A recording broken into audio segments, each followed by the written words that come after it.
Oke, halo semuanya. Kenalin, nama gue Muhammad Ali Abdillah. Gue adalah mahasiswa Universitas Gunadarma, jurusan Ilmu Komunikasi semester 4. Nah, di sini gue bakal ngejelasin tentang apa sih attitude itu buat kalian yang belum tahu apa sih attitude itu atau kurang ngerti.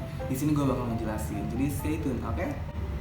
Manusia merupakan makhluk hidup yang dianggap paling unik.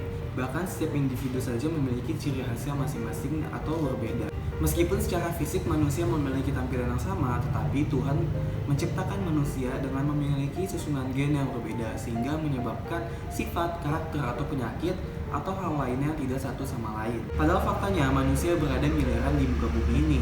Bahkan dengan DNA sekalipun dengan tipe yang sangat berbeda.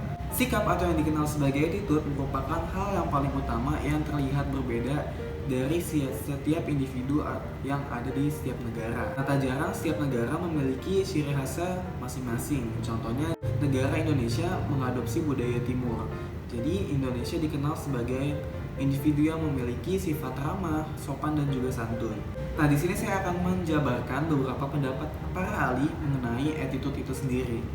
Yang pertama ada dari Sri Utami Rayuningsi pada tahun 2008. Sikap adalah konstelasi atau bagian komponen-komponen kognitif, konatif, ataupun afektif yang saling bersinambungan dan juga berinteraksi untuk bisa saling merasakan, memahami, serta memiliki perilaku yang bijak pada suatu objek di lingkungan. Selanjutnya ada dari Sarnoff dalam Sarwono tahun 2000. Sikap mengidentifikasikan sebagai ketersediaan untuk bisa bereaksi ataupun disebut disposition to react, yang bisa dilihat secara positif ataupun sikap juga bisa dilihat secara negatif. Dalam hal ini Sarnoff mengemukakan pandangan yang dianggap luas.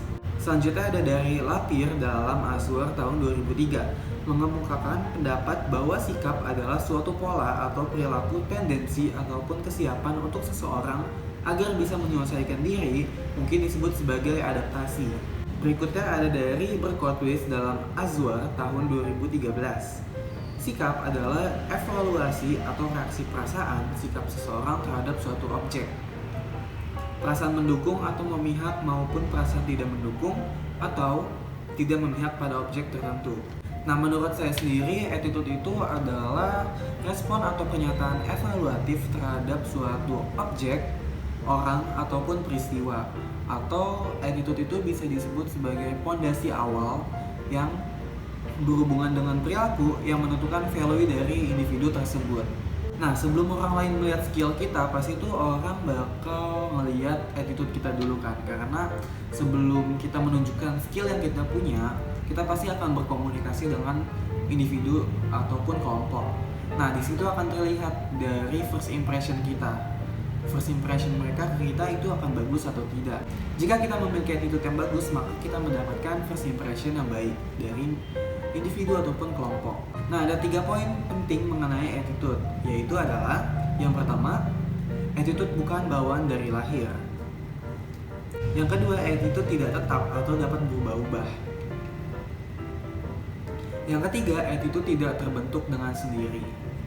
Nah, attitude juga punya 2 jenis, yaitu yang pertama attitude yang tampak, contohnya berpakaian rapi, bersikap sopan, memperhatikan pembicaraan.